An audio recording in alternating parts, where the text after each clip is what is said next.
Hello बच्चों, आप सभी का हार्दिक स्वागत है। मैं अविनाश कुमार सिंह आप सबका केमिस्ट्री की दुनिया में आपका हार्दिक स्वागत करता हूं। फिजिक्स एंड मैथमेटिक्स की जर्नी हम लोगों ने शुरू कर ही दी है और अब हम लोग केमिस्ट्री को एक्सप्लोर करेंगे इन अ राइट वे। और ये जो लेक्चर है आपका केमिस्ट्री का चैप्टर 1 है 11th ग्रेड का, जो कि है some basic concepts of chemistry. अब इसके नाम पे ही अगर जाते हैं तो इस चैप्टर का जो है ये बेसिक कॉन्सेप्ट्स जो है केमिस्ट्री के वो आपको सिखाता है। और इसका जो मेन मोटो है इस चैप्टर का वो ये है कि बिफोर आप केमिस्ट्री की दुनिया में सही से एंटर करो, आपके एक स्ट्रॉन्ग फाउंडेशन को रेडी करना इस चैप्टर का मेन मोटो है। और इसके जरिए आप केमिस्ट्री को किस नजरिए से देखोगे, उसका राइट वे क्या है, उस चीज की फाउंडेशन वो बेस बनाने का काम ये चैप्टर करेगा। और यहां पर आप केमिस्ट्री में कैसे कैसे टर्म्स को एक्सप्लोर करने वाले हो उन चीजों के लिए है। लेकिन हम थोड़ा सा एक डिफरेंट अप्रोच रखेंगे। और वो डिफरेंट अप्रोच बेसिकली क्या है, जो रेगुलर अप्रोच हम लोग केमिस्ट्री को लेकर यूज करते हैं। पहले हम उन प्रॉब्लम्स को टैकल करेंगे, केमिस्ट्री को पढ़ने का सही वे समझेंगे और उसी वे के साथ इस चैप्टर के टॉपिक्स को हम लोग एक्सप्लोर करेंगे इन अ राइट वे। और वो वे क्या होगा, सबसे पहले हमें यह समझना होगा कि केमिस्ट्री क्या है। देखो केमिस्ट्री क्या है, केमिस्ट्री साइंस है। Science of understanding atoms and molecules, as simple as that. हम अभी 11th ग्रेड में हैं और हम ये जानते हैं कि एटम्स क्या होते हैं एंड मॉलिक्यूल्स क्या होते हैं। इन चीजों के बीच में जो रिएक्शंस हो रही हैं, मतलब ये आपस में जब मिल रहे हैं तो कुछ बना रहे हैं, या फिर ये टूट रहे हैं तो टूट के क्या बना रहे हैं, पहले क्या थे बाद में क्या बने, और इस प्रोसेस के दौरान इनके बीच में क्या हुआ, इन चीजों को स्टडी करना ही, इनके साइंस को समझना, इनके विज्ञान को समझना ही केमिस्ट्री है। सो बेसिकली देखा जाए तो ये फिजिक्स की तरह ही है, या फिर हम कहेंगे फिजिक्स की ही ब्रांच है, जहां पर आप नेचर को ऑब्जर्व कर रहे हो, उसके फिनोमिना को समझने के लिए उससे मैथमेटिकली बात करते हो और उन लॉज को समझते हो जो नेचर में, जिन लॉस को कह लो या उन फिनोमिनास को समझते हो कि किन वजहों से ये घटना घट रही है। तो यहां पर हम एटम्स और मॉलिक्यूल्स में ऐसा क्यों हो रहा है उन चीजों को समझते हैं via the first step towards right education. वो क्या होता है, ऑब्जर्वेशन। तो हम यहां पर इनके बीच में जो कुछ भी हो रहा है, चाहे वो इनका फिजिकल चेंज हो या केमिकल चेंज हो, यानी कि ये रिएक्ट कर रहे हैं तो वो केमिकल चेंज हो गया, ठीक है। बस केमिकल एक नाम है। देखो केमिकल का मतलब ये हुआ कि हम सोचते हैं कि एसिड बेस इन्हीं चीजों को हम केमिकल कहते हैं, बट नहीं। एवरीथिंग जो एटम से बनी हुई है उनको आप केमिकल कहते हो। जब आप उनको शोध कर रहे हो तो ये इसका एक साइंटिफिक नेम है कि that is chemical, as simple as that. H2O ये केमिकल ही बोलोगे आप इसको, ठीक है। जरूरी नहीं कि बस एसिड बेस होंगे, जब धमाका होगा तो वही केमिकल रिएक्शन होता है, ऐसा नहीं है। तो हम इन चीजों को ऑब्जर्व करते हैं, स्टडी करते हैं और समझते हैं कि हो क्या रहा है। इसी प्रक्रिया को हमने एक नाम दिया, हमने इसको नाम दिया केमिस्ट्री। तो केमिस्ट्री में आप एटम्स एंड मॉलिक्यूल्स को स्टडी कर रहे हो। अब केमिस्ट्री के साथ ना एक सबसे इंपॉर्टेंट बात आती है कि ये हमें थोड़ा सा ना थोड़ा सा इसमें जो नेम्स आते हैं वो थोड़ा सा हम अपने हैबिचुअली कनेक्ट नहीं करते हैं। उसका मैं एक एग्जांपल आपको देना चाहूंगा कि जैसे आप समझो कि जब हम फिजिक्स पढ़ते हैं as compare to physics and chemistry, ठीक है। अगर हम देखते हैं तो मोस्टली जो होता है कि हम फिजिक्स की तरफ हमारा झुकाव ज्यादा होता है, वो हमें थोड़ा ज्यादा इंटरेस्टिंग लगता है एज कंपेयर टू केमिस्ट्री। इसके पीछे के रीजन को समझते हैं पहले, ऐसा क्यों होता है और उसके पीछे का रीजन क्या है।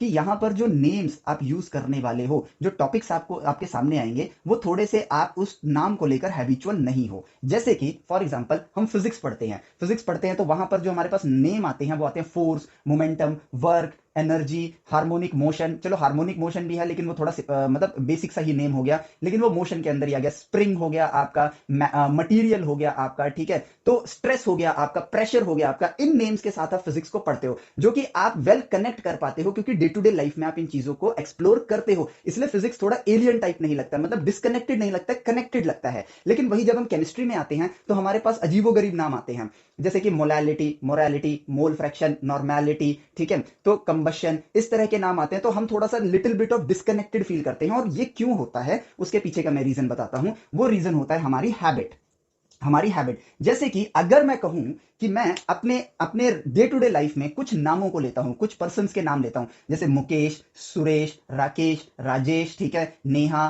कोमल, इस तरह के नाम जो मैंने लिए, ये बड़े ही अंडरस्टैंडेबल नेम है क्योंकि हम बेशक इन नाम के पर्सन को नहीं भी जानते होंगे, बट ये नाम को रिकॉग्नाइज करना हमारे लिए इजी है क्योंकि ये हमारे सराउंडिंग में इजीली अवेलेबल है। लेकिन अगर मैं ऑन द कॉन्ट्रेरी, अगर मैं आपको कुछ ग्रीक नेम, ये कुछ लोगों के नाम हैं, अगर उन नामों को मैं पढ़ता हूं तो वो उतना ज्यादा कनेक्टेड फील नहीं करता है हमारा ब्रेन, जैसे कि ये एल्गेकी, फुतिनी, कॉन्टास बांगास, पानायोटा, तो ये जो नाम है ये थोड़ा सा स्ट्रेस क्रिएट करते हैं। अब अगर मैं कहूं कि आपको, मैं कहूं कि मुकेश के ये कैरेक्टरिस्टिक है और राकेश के ये कैरेक्टरिस्टिक है, तो हमें वो चीज जल्दी ग्रैब करेगा हमारा माइंड। लेकिन अगर मैं कहूं कि फुतिनी के ये कैरेक्टरिस्टिक है, पैनायोटा के ये कैरेक्टरिस्टिक है, कॉन्टास बांगास के ये कैरेक्टरिस्टिक है, तो वहां पर हमें थोड़ा सा स्ट्रेस फील होगा हमारे ब्रेन के अंदर, क्योंकि हमें वो नेम के साथ भी हम स्ट्रगल कर रहे हैं, क्योंकि इस तरह के नामों को सुनना हमारी डे टू डे हैबिट में नहीं है। तो हम वो चीज एक तरीके से हम थोड़ा सा उस पर वर्कआउट कर रहे हैं, उसको याद कर रहे हैं, तो हमारा ब्रेन थोड़ा सा स्ट्रेस फील कर रहा है। तो अगर मैं कहूं कि ये कैरेक्टरिस्टिक, अगर मैं इंडियन नेम्स की बात करूं, ये कैरेक्टरिस्टिक किसका है, बड़ी जल्दी हमारा ब्रेन प्रोसेस कर लेगा कि ये मुकेश का कैरेक्टरिस्टिक है। मान लो कोई उसका कैरेक्टरिस्टिक है, मैंने वही बताया, तो आपको समझ आ जाएगा ये मुकेश का कैरेक्टरिस्टिक है। लेकिन अगर इन ग्रीक नेम में मैंने कोई कैरेक्टरिस्टिक बताया, तो आपका ब्रेन प्रोसेस करेगा, यार ये नाम क्या था, पहले तो नाम ही बड़ा अजीब सा था, उस नाम के साथ ये कैरेक्टरिस्टिक था, आंसर आप दे दोगे, लेकिन थोड़ा ब्रेन को स्ट्रगल करना पड़ेगा। तो यहां से आती है हैबिट। केमिस्ट्री के अंदर हमारे पास जो नेम्स आते हैं एज कंपेयर टू फिजिक्स में जो नेम्स आते हैं, वो फिजिक्स वाले जो नेम है वो हमारे डे टू डे हैबिट में है। वर्क, फोर्स, एनर्जी, ठीक है, इनका आपका हो गया, मटेरियल हो गया, स्ट्रेस हो गया, प्रेशर हो गया, ये डे टू डे लाइफ में हम यूज करते हैं। लेकिन मोलालिटी, मोरालिटी, नॉर्मेलिटी, इस तरह के वर्ड्स हम डे टू डे लाइफ में यूज नहीं करते हैं। इसलिए हमको केमिस्ट्री के जो वर्ड्स होते हैं हमें लगता है कि यहां पे हमें याद करना पड़ेगा। लेकिन अब क्योंकि इस एग्जाम्पल को हम समझ गए हैं, तो हमें समझ आएगा कि ये भी नेम्स हैं, हम जस्ट इसके हैबिचुअल नहीं हैं, लेकिन टाइम के साथ हम इसमें हैबिट बना लेंगे। शुरुआती दिनों में ही जब हम स्ट्रगल करते हैं ना, तो हमारी क्यूरियोसिटी कम होनी स्टार्ट हो जाती है। लेकिन अब अगर हम सही बात को समझ जाएं, तो हमें समझ आएगा कि जस्ट हमारे ब्रेन को थोड़ा सा स्ट्रगल करना पड़ रहा है, क्योंकि हैबिट में नहीं है, बट धीरे धीरे वो उन चीजों को समझ जाएगा।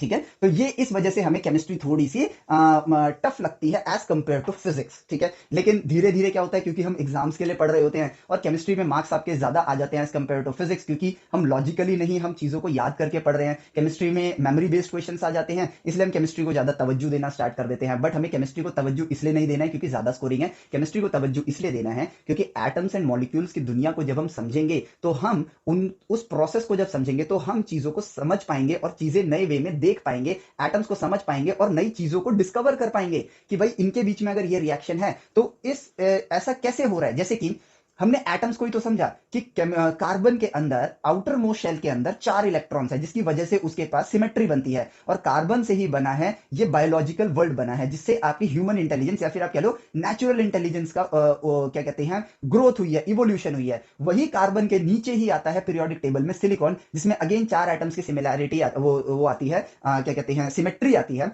और उसी सिलिकॉन से हमने बनाया है, आज के टाइम पे इवॉल्व किया है आर्टिफिशियल इंटेलिजेंस। तो इन चीजों को स्टडी करके हम नई नई चीजें बना पाते हैं, ह्यूमैनिटी को इवॉल्व कर पाते हैं और ग्रो कर पाते हैं।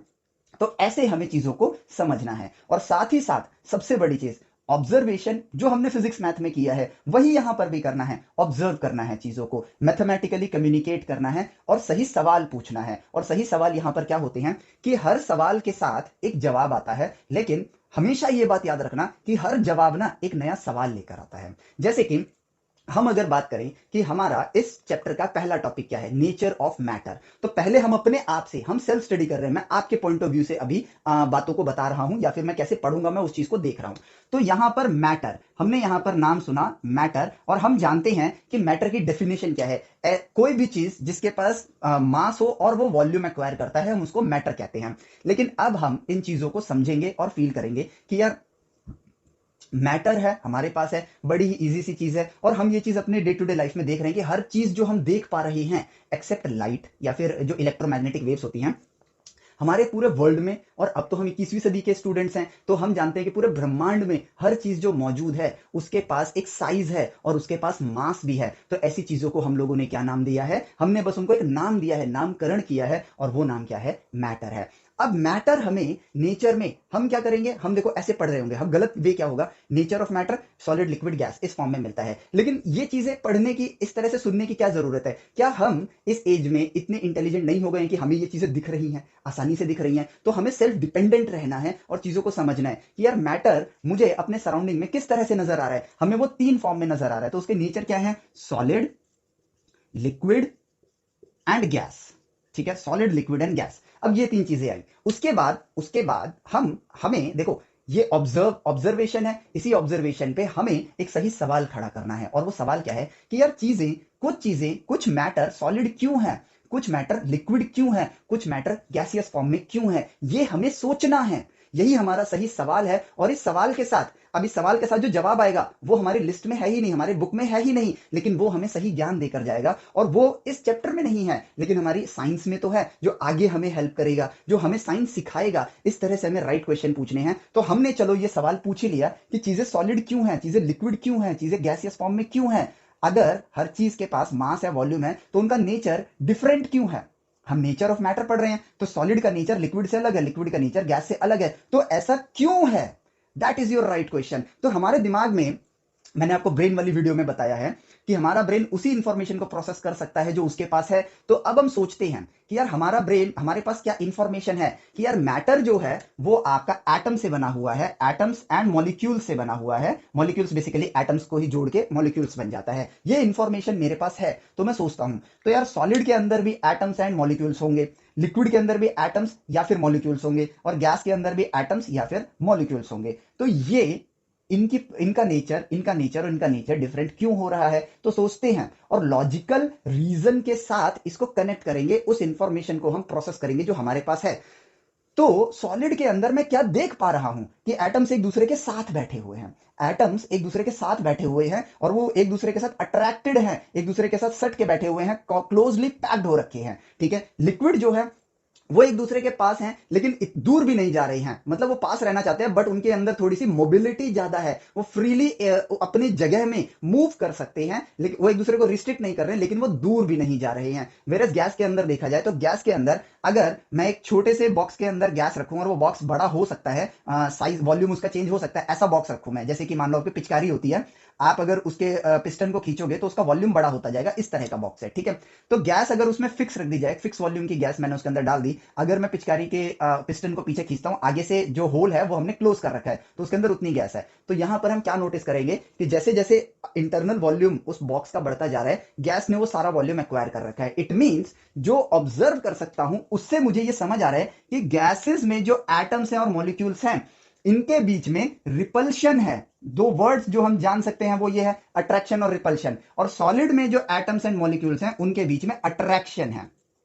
अब लॉजिकली ये जवाब आया है क्यों, अगर वो पास पास हैं तो क्या हो सकता है, क्यों पास हैं, क्योंकि वो एक दूसरे को अट्रैक्ट कर रहे हैं। As simple as that. Gases क्यों दूर भाग रहे हैं, हर मॉलिक्यूल उसके अंदर का, एटम्स के अंदर का क्यों दूर भाग रहा है, क्योंकि वो एक दूसरे को रिपेल कर रहे हैं। तो इसका मतलब लिक्विड में मध्यम स्तर आता होगा, मध्यम स्तर आता होगा। हम कह सकते हैं कि यहां पर अट्रैक्शन ऑफ एटम्स बड़ा है रिपल्शन से, और यहां हम कह सकते हैं कि अट्रैक्शन ऑफ एटम छोटा है रिपल्शन से। ठीक है, और यहां लिक्विड में हम कह सकते हैं कि अट्रैक्शन अप्रोक्सीमेटली रिपल्शन के बराबर है। और अब ये हमारे पास एक लॉजिकल थ्योरी बनकर निकल रही है कि यार लिक्विड के अंदर जो एटम्स होते हैं उनके अंदर अट्रैक्शन और रिपल्शन अगर एटम्स के बीच में है तो उनकी जो ताकत है वो बराबर है। ठीक है, गैसेस के अंदर रिपल्शन ज्यादा है और सॉलिड के अंदर अट्रैक्शन ज्यादा है। दैट इज वाई इनके पास एक डेफिनेट वॉल्यूम है, इनके पास डेफिनेट वॉल्यूम है बट मोबिलिटी है, और इनके पास कोई डेफिनेट वॉल्यूम नहीं है और हाई मोबिलिटी है। As simple as that. देखो आंसर मिलने स्टार्ट हुए नेचर को ऑब्जर्व करके। तो हमें केमिस्ट्री को इसी तरह से पढ़ना है। ठीक है, लेकिन मैंने जैसा कहा था कि हर सवाल के साथ एक जवाब मिलेगा आपको। सही सवाल उठाओगे नेचर आपको जवाब देगा, ऑब्जर्व करोगे जब आप नेचर को, लेकिन हर जवाब के साथ एक सवाल आएगा और वो सवाल ये है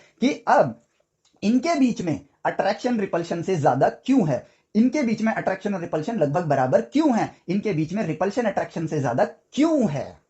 सोचो, ऐसे ही हमारी क्यूरियोसिटी जागेगी और ऐसे ही केमिस्ट्री पढ़ी जाती है। सिर्फ केमिस्ट्री नहीं, फिजिक्स भी, बायोलॉजी भी, मैथमेटिक्स भी। एक वैज्ञानिक मानसिकता यही तो है। आप जो चीज जान चुके हो वो आप समझ गए हो, लेकिन उसको जानने के बाद जो नए सवाल खड़े हो रहे हैं उसको जानना, यही प्रगति है, यही इवोल्यूशन है। और इसी चीज को तो हमें सीखना है। हमें क्या सिर्फ मार्क्स लाने के लिए हम पैदा हुए हैं? नहीं, मार्क्स अपने आप आ जाएंगे, ज्ञान होगा तो मार्क्स आ जाएंगे। हमको तो विज्ञान सीखना है ना, तो हम वैज्ञानिक मानसिकता के साथ पढ़ाई करेंगे और सवाल उठाएंगे। विज्ञान के अंदर सिर्फ सुनना गलत होता है, और वो चीज भी मैं आपको अभी एक एग्जांपल से देने वाला हूं। सिर्फ सुन के उसको याद करना इज नॉट साइंस। चीजों के बीच में वार्तालाप होनी चाहिए, उस मुद्दे पे एक चर्चा होनी चाहिए, अपने परसेप्शन को वहां पे पुट करना है, उनके परसेप्शन को वहां पुट करना है, और यहां पे बहस होनी चाहिए। लेकिन बहस का मतलब ये नहीं कि झगड़ा, बहस मतलब कि ज्ञान का आदान प्रदान होना चाहिए, और जिसका परसेप्शन क्लियरली चीजों को, नेचर के अंदर ऑब्जर्व फिनोमिना को सही से डिफाइन कर पाएगा, वो परसेप्शन सही है और वो दोनों लोगों को फिर एक्सेप्ट करना चाहिए।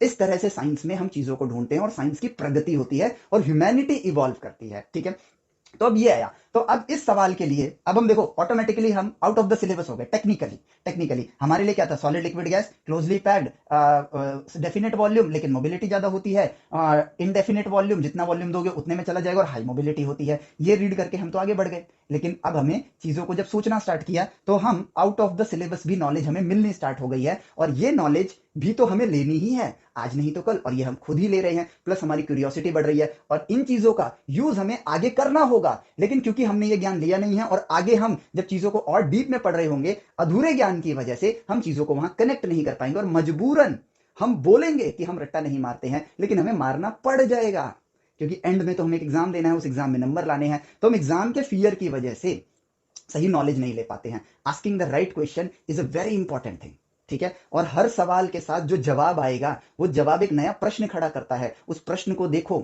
उस प्रश्न को समझो, ये आपके लिए इंपॉर्टेंट है। तभी आप आगे की कड़ियों में पहुंचोगे और तभी चीजें कनेक्टेड होंगी, वरना वो डिसकनेक्टेड होंगी और हमारे लिए चीजें टॉपिक बाय टॉपिक बन जाएंगी। जबकि हर चीज एक ही है, केमिस्ट्री हर चीज एक ही है, फिजिक्स हर चीज एक ही है, मैथमेटिक्स, और इन तीनों को भी जोड़ दो तो हर चीज एक ही है, साइंस। बायो को भी ले लो, बायो को भी जोड़ दो, हर चीज एक ही है, साइंस, दैट्स इट, ठीक है। साइंस मैथमेटिक्स को मैं सिर्फ साइंस बोलता हूं, जब मैं साइंस बोलूंगा तो इसका मतलब उसमें मैथमेटिक्स इंक्लूडेड है, ठीक है। तो अब देखते हैं कि यार एटम्स जो होते हैं उसके बारे में हमारा प्रीवियस नॉलेज क्या कहता है कि यार बीच में न्यूक्लियस होता है, वहां पे पॉजिटिव चार्ज होता है और उसकी तरफ नेगेटिव चार्जेस रिवॉल्व कर रहे होते हैं, जैसे कि एक सोलर सिस्टम होता है। ये नॉलेज हमारे पास है, जो कि अभी अगले ही चैप्टर में आप लोगों का थोड़ा सा चेंज हो जाएगा परसेप्शन, ठीक है। मतलब है ऐसा ही, लेकिन ये बहुत ही बेसिक सा डायग्राम है, ठीक है।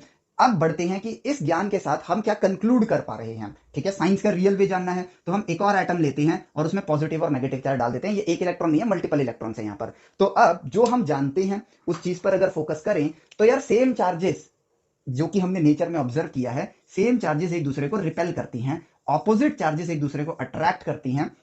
यहां पर देखो ऑपोजिट चार्जेस अट्रैक्ट कर रहे हैं और यहां पर सेम चार्जेस एक दूसरे को रिपेल कर रहे हैं, ठीक है। तो इसका मतलब दो एटम्स के बीच में, ठीक है, यहां पर आपको अट्रैक्टिव फोर्स भी नजर आ रहा है, अट्रैक्टिव फोर्स भी नजर आ रहा है और साथ ही साथ रिपल्सिव फोर्स भी नजर आ रहा है, ठीक है। और अब हम अपने ब्रेन को लॉजिकली प्रोसेस करते हैं कि यार डिफरेंट एलिमेंट्स में different number of positive charges and different number of electrons होते हैं, जितना पॉजिटिव उतना नेगेटिव होता है, ये इंफॉर्मेशन है। तो क्या number of positive and negative charges बदलने से, जैसे पॉजिटिव चार्ज तो एक ही जगह फिक्स्ड है लेकिन नेगेटिव चार्जेस तो फैले हुए हैं, डिस्ट्रीब्यूटेड है, तो उनकी वजह से रिपल्शन, अब मान लो अगर ये इलेक्ट्रॉन यहां होता और ये इलेक्ट्रॉन यहां होता तो इनका रिपल्शन स्ट्रेंथ कम होता, अब ये दोनों पास है तो इनका रिपल्शन स्ट्रेंथ ज्यादा है। तो इस वजह से ओवरऑल ये भी तो हो सकता है कि नंबर ऑफ इलेक्ट्रॉन्स के बढ़ने से और क्या बोलते हैं प्रोटॉन्स के बढ़ने से इनके बीच में अट्रैक्शन भी है, रिपल्शन भी है, लेकिन कुछ एटम्स में नंबर्स इस तरह से हैं कि उनके अंदर अट्रैक्शन ज्यादा है एज कंपेयर टू रिपल्शन, कुछ नंबर्स इस तरह से आ रहे हैं कि वहां पर रिपल्शन ज्यादा है एज कंपेयर टू अट्रैक्शन, और कुछ नंबर्स ऐसे हैं जहां पर यह हो सकता है कि अट्रैक्शन और रिपल्शन लगभग एक दूसरे की बराबरी पर हैं। तो यहां से मिला हमें जिन एटम्स में अट्रैक्शन ज्यादा है रिपल्शन से, वो बनाएंगे सॉलिड। अब ये लॉजिकल बात है, अब भाई इनके अगर अट्रैक्शन ज्यादा थे पास पास रहेंगे, एक दूसरे के साथ चिपक कर रहेंगे तो सॉलिड बन गया। अट्रैक्शन रिपल्शन लगभग बराबर है तो ना दूर जाएंगे ना पास आएंगे, जैसा मन चाहे वैसा चलेंगे, एक डेफिनेट वॉल्यूम में है, ग्रेविटी ने उनको खींच के रखा हुआ, उसके अंदर ये बैठे हुए हैं, एज सिंपल एज दैट। इनको फ्लैट सतह दे दो, थोड़ी इंक्लाइन कर दो, ये बहते हुए चले जाएंगे, ये ग्रेविटी की तरफ बस अट्रैक्ट हो रहे हैं। वेरस गैस के अंदर रिपल्शन ज्यादा है कंपेयर टू अट्रैक्शन, इसलिए जैसे ही उनको आप छोटे वॉल्यूम में रखा है, वॉल्यूम आपने बड़ा किया तो गैसेस को मौका मिल गया दूर जाने का, वो दूर चले जाएंगे क्योंकि ये रिपेल कर रहे हैं एक दूसरे को। अब देखो लॉजिकली हम चीजों को कनेक्ट कर रहे हैं और इसी लॉजिक के साथ हमारे प्रीवियस नॉलेज के साथ एक कनेक्शन आता है और वो ये आता है कि यार यहां पर अभी भी अधूरी कहानियां हमारे पास हैं कि यार ये इलेक्ट्रॉन और ये प्रोटॉन भी तो एक दूसरे को अट्रैक्ट कर रहा है, तो ये इसके नीचे क्यों नहीं जा रहे।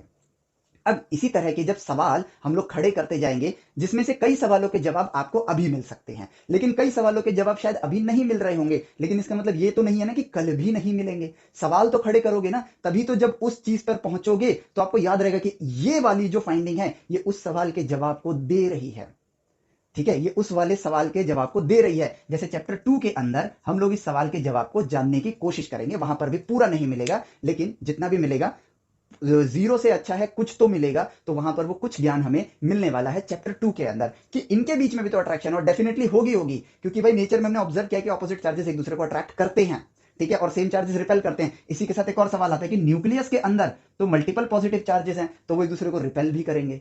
तो अब क्या इसका मतलब ये है कि कुछ चीजें अभी अभी तक हम लोगों ने फाइंड नहीं करी है, और अगर लोगों ने कर ली है तो एज अ स्टूडेंट अगर मैं कहूं तो अभी मैंने वो चीज पढ़ी नहीं है। तो इसका मतलब हम इंटेलिजेंट वे में अपनी पढ़ाई को अप्रोच कर रहे हैं, हम इंटेलिजेंट वे में सोच रहे हैं। ठीक है, अब हमारी बुक के अंदर आते हैं, हम स्टडी कर रहे हैं, सेल्फ स्टडी कर रहे हैं। ठीक है, अब ये अट्रैक्शन रिपल्शन वाली कहानी देखो, हमें समझ आई। अब ये एक तरीके से देखा जाए तो हमारी बुक में ये नहीं है, लेकिन क्या इन चीजों को समझना मुश्किल है? नहीं है। और अब मैं कहूं टेक्निकली तो हमारा केमिस्ट्री का बेस ज्यादा स्ट्रांग हो रहा है, और इस चैप्टर का जो एक्चुअल मोटो है हम उस मोटो को फुलफिल कर रहे हैं। अब हम अपनी बुक में इसी पार्ट में पढ़ रहे हैं कि सॉलिड, लिक्विड एंड गैस ये लिखा हुआ है, और इनके सामने ना एरो बने हुए हैं इस तरीके से। ठीक है, बी एन ऑब्जर्वर, और इनके ऊपर हीट लिखा हुआ है, हीट लिखा हुआ है। ठीक है, तो यहां से हम क्या करेंगे, हम गलती क्या करेंगे, सॉलिड को हीट दो लिक्विड बन जाएगा, लिक्विड को हीट दो वो गैस बन जाएगा। बस ये प्रोसेस हमें, ये चीज हमने समझ ली। ओके, सॉलिड को हीट देंगे वो लिक्विड बन जाएगा, लिक्विड को हीट देंगे वो गैस बन जाएगा। हमने एक एक्सपेरिमेंट देख लिया कि यार हम मान लो चीनी को गर्म कर रहे हैं तो वो मेल्ट होकर लिक्विड बन गया, या वैक्स को गर्म कर रहे हो मेल्ट होकर लिक्विड बन गया, और उसी वैक्स को जब वो लिक्विड हो रहा है और गर्म कर रहे हो तो वो गैस बन के बाहर जा रहा है थ्रू कंबशन। ठीक है, ये देखा, वेरीफाई हो गया, दैट्स इट, आगे बढ़े। लेकिन अब एक सही सवाल उठाने का वक्त आ गया है, वैज्ञानिक मानसिकता को डेवलप करने का टाइम आ गया है कि हीट की वजह से सॉलिड लिक्विड क्यों बन रहा है। देखो, राइट सवाल पूछा, हो सकता है अभी मेरे पास कोई जवाब नहीं है, लेकिन अब जब मैं फ्यूचर में अपने 11th-12th की बात कर रहा हूं, फ्यूचर में आगे चल के फिजिक्स के अंदर वर्क पढ़ रहा हूँ, एनर्जी पढ़ रहा हूँ, और उसके बाद जब मेरी थर्मोडाइनमिक्स आएगी, और वहां पे मैं फ्यूचर बता रहा हूं आप लोगों को। जब मैं ये सवाल उठा लिया मैंने एज अ स्टूडेंट, मुझे अभी इसके बारे में नहीं पता चल रहा है, लेकिन ये सवाल मेरे डेटाबेस के अंदर है। अब मैं थर्मोडायनेमिक्स तक पहुंच चुका हूं, वहां पर जाके मुझे पता चला कि हीट एनर्जी है, एनर्जी के थ्रू आप वर्क करते हो। ये मैंने फिजिक्स के वर्क एनर्जी वाले चैप्टर में पढ़ा था। अगर मैं डेफिनेशंस पढ़ के गया होऊंगा तो मुझे वहां भी समझ नहीं आएगा, लेकिन अगर मैं क्वेश्चंस करते करते अपने एक डेटाबेस भी बनाता जा रहा हूँ, क्यूरियोसिटी के साथ आगे बढ़ रहा हूँ, तो मुझे पता है वर्क क्या है, मुझे पता है एनर्जी क्या है, और मुझे थर्मोडायनेमिक्स में आके पता चला कि हीट क्या है। तो मेरे इस सवाल का जवाब मुझे मिलना स्टार्ट हो जाएगा, बेशक पूरा ना मिले, अधूरा मिले, लेकिन कुछ नहीं से कुछ ज्ञान लेते जा रहे हो, और एक दिन वो पूरा हो जाएगा, क्योंकि आपके ब्रेन के पास जो इन्फॉर्मेशन आती जाएगी आप उसको प्रोसेस करते जाओगे, और नई नई चीजें नेचर आपको सिखाता जाएगा। तो हमें पता चलेगा कि हीट के जरिए एनर्जी ट्रांसफर की जाती है। जब आप एनर्जी ट्रांसफर करते हो, ठीक है, तो बहुत आगे, ये अभी थर्मोडायनेमिक्स में भी नहीं, मैंने इसीलिए बोला कि थर्मोडायनेमिक्स तक अधूरा ज्ञान मिलेगा। जब आप हीट देते हो एटम को, तो एटम का साइज बड़ा होता है, जिसकी वजह से इलेक्ट्रॉन्स, अब हम पुरानी थ्योरी के साथ भी कनेक्ट कर रहे हैं, क्योंकि हम सोच रहे हैं अगर अगर ये मेरे पास एक एटम है, ये इलेक्ट्रॉन है, और आगे चल के आप पढ़ोगे कि इसके ऊपर भी एक ऑर्बिट होता है, जब एनर्जी हीट रेडिएशन आएगी तो ये इलेक्ट्रॉन जंप करके यहां आ जाएगा। अब दूसरे एटम को देखो जिसमें यहां पर है हीट आई, ये बड़े वाले ऑर्बिट में आ गया। अब इलेक्ट्रॉन्स जो हैं वो ज्यादा क्लोज आ गए। अब क्योंकि वो ज्यादा क्लोज आ गए, ठीक है, और इनके बीच में जो दूरी है, अब क्योंकि ये क्लोज आ गए तो ये थोड़ा सा रिपल्शन की वजह से दूर जाएंगे, और पॉजिटिव पॉजिटिव के बीच में जो यहाँ पे भी खैर रिपल्शन ही है, लेकिन इनकी जो दूरी थी, जो कि पहले इनके छोटे होने की वजह से कम थी, अब वो दूरी बढ़ गई। इस ड्राइंग पे मत जाना, ये पहले तो इतने थे और ये थोड़े पास पास भी थे, तो इनके बीच में जो दूरी थी अब वो बढ़ गई। और फिजिक्स में 12th में मैं पढ़ रहा हूँ कि भाई जो इनके बीच में अट्रैक्शन होता है, इलेक्ट्रिक फील्ड की वजह से जो अट्रैक्शन होता है वो इनवर्सली प्रोपोर्शनल होता है डिस्टेंस के स्क्वायर के। तो इस वजह से इनके अंदर अब अट्रैक्शन कम होता जा रहा है हीट के आने की वजह से। अब क्योंकि अट्रैक्शन कम होता जा रहा है और रिपल्शन बढ़ता जा रहा है, तो हम समझे कि अट्रैक्शन की स्ट्रेंथ इतनी थी, अभी रिपल्शन की स्ट्रेंथ इतनी थी, हीट देने की वजह से ये स्ट्रेंथ कम होने लगी, और एक टाइम आया कि इसकी स्ट्रेंथ इतनी हो गई और रिपल्शन की स्ट्रेंथ इतनी हो गई, तो ऑटोमेटिकली सॉलिड अब किस में चेंज हो गया, लिक्विड में चेंज हो गया। और फर्दर हीट दो तो रिपल्शन की स्ट्रेंथ बढ़ जाएगी और अट्रैक्शन की स्ट्रेंथ कम हो जाएगी, और लिक्विड से ये किस में ट्रांसफॉर्म हो जाएगा, गैस में ट्रांसफॉर्म हो जाएगा। खैर ये मैं खुद अभी बोल रहा हूं कि अधूरा ज्ञान है, मैं तो चाहता हूं कि आप लोग एज ए डिस्कवरर चीजों को पढ़ो, आगे सारे चैप्टर्स के बीच में कनेक्शन बना के रखो, वैज्ञानिक मानसिकता के साथ आगे बढ़ो। हर चीज जो आपके सामने आएगी वो आपको पूरा ज्ञान नहीं परोस रही है, लेकिन आप तो क्यूरियस बन सकते हो ना, और पूरा ज्ञान लेने के लिए सिर्फ और सिर्फ आपको राइट क्वेश्चन करना है। आपको केमिस्ट्री ऐसे पढ़नी है, आपको फिजिक्स ऐसे पढ़नी है, आपको मैथमेटिक्स ऐसे पढ़नी है, इन शॉर्ट आपको साइंस ऐसे पढ़नी है, ठीक है, यही होगा आपका राइट वे। अब अगले पार्ट को देखते हैं हम लोग, ठीक है। देखो क्वेश्चंस खड़े करने स्टार्ट किए और हमें चीजें समझ आनी स्टार्ट हुई, ठीक है। अब हम लोग एक और बात, हाँ, जो हमने छोटी क्लासेस में पढ़ा है, इवन 11th में भी हम लोगों को यह बोला जाता है कि गैसेस जो होती है ना वो फ्री टू मूव होती हैं। लेकिन अब हम फिजिक्स में कनेक्ट करते हैं, इस लॉजिक को जोड़ते हैं कि यार किसी भी चीज को मूव करने के लिए एनर्जी चाहिए, ठीक है, या फिर कोई उस पर फोर्स लगा के उसको एनर्जी देगा तभी वो मूव करेगा। अब अगर वो फ्री टू मूव है तो उनको वो एनर्जी कहां से मिल रही है। अब मैं ये सोचूं कि यार अगर मेरे पास 100 लोगों की भीड़ है, मान लेते हैं 100 बच्चे हैं यहाँ पर, 100 बच्चों को मैंने एज्यूम कर लेता हूं कि सबके पास पूरी एनर्जी है, और मैं इनको कहूं कि जाओ ग्राउंड में जाके खेलो, जब तक खेलो जब तक कि अब ना मैं उनको फूड सप्लाई करूंगा ना पानी सप्लाई करूंगा, जब तक कि आप 1 इंच भी मूव कर सकते हो तब तक मूव करो, अपनी पूरी एनर्जी को एग्जॉस्ट कर लो। उसके बाद क्या होगा, वो सारे बच्चे थक के एक जगह गिर जाएंगे और रेस्ट में आ जाएंगे, मूव नहीं करेंगे। लेकिन हमारे अर्थ पे एयर हमेशा मूव करती रहती है। क्या ऐसा नहीं हो सकता है? माना वो रिपेल कर रही है, ठीक है, माना वो रिपेल कर रही है, लेकिन रिपेल करते तो मैग्नेट्स भी हैं। तो अगर मैं एक मैग्नेट को यहां रख दूं और दूसरे मैग्नेट को इसके ऊपर रख दूं, और रिपल्शन वाला साइड नॉर्थ नॉर्थ मैंने यहां पे रख दिया है, रिपेल कर रहा है, लेकिन मैग्नेट तो यहां स्टे कर गया ना, रेस्ट पे आ गया। वो रिपल्शन की वजह से जितना दूर हो रहा है उतना दूर रह सकता है। तो अर्थ पे जो ये एयर के एटम्स हैं, ये भी तो एक दूसरे के ऊपर, ये रिपल्शन की वजह से ये दूरी है, ठीक है, एक दूसरे के ऊपर टिक के बैठ क्यों नहीं जाते हैं, ये मूव क्यों करते रहते हैं?